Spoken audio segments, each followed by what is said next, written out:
Okay, you see the title of the video. This isn't clickbait. I'm going to try and keep this short and sweet. But after everything that's gone on with the Cowboys and Dak and Rush, one thing that bothers me is I still keep seeing people in the comments talk about how Dak is overpaid. And I get it, but I've never understood it. So I'm about to put out this point, and I've never heard anyone put these two things together. So here we go. Here's my reason to why I think that it's ridiculous to say Dak is overpaid.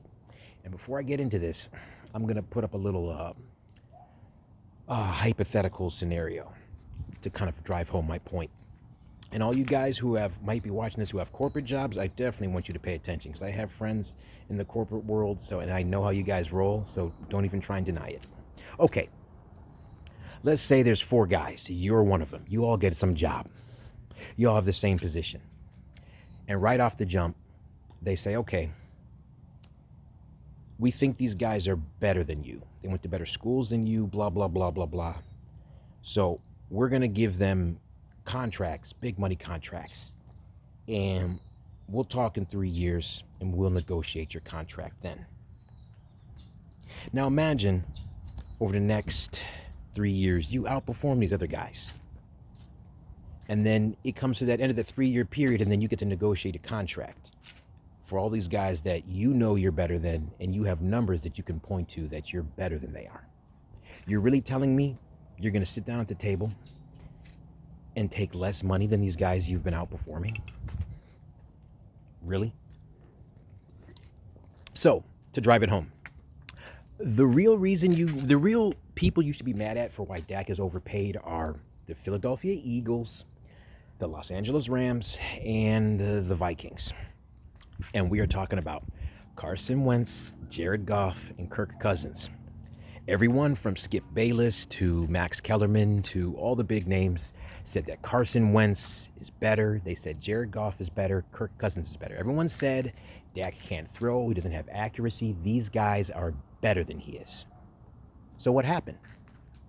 He goes out and outperforms all these guys. I don't care what anyone says. People thought Jared Goff was the truth till they realized he was in a system. We all know where Carson Wentz is now. Kirk Cousins, regardless. Let's get into the numbers. So I'm going to be a little bit off because I just Googled these, but basically,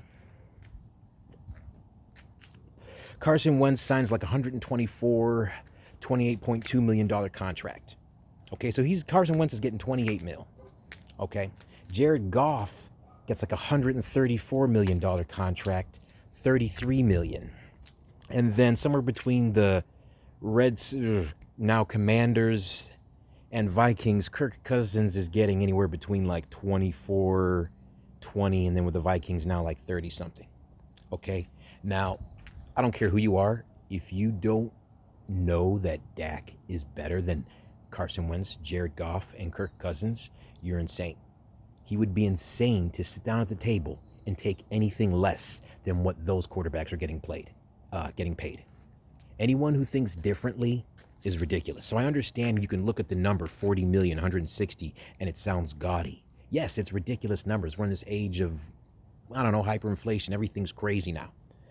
But if you look at it, like I said, put yourself in the situation. Say you're at a job, you're outperforming dudes, and you're going to take less money than guys you're outperforming. People, Dak is not overpaid, okay? It's just the way the market was going. He just got on it first. Look at the Russell Wilson contract, okay?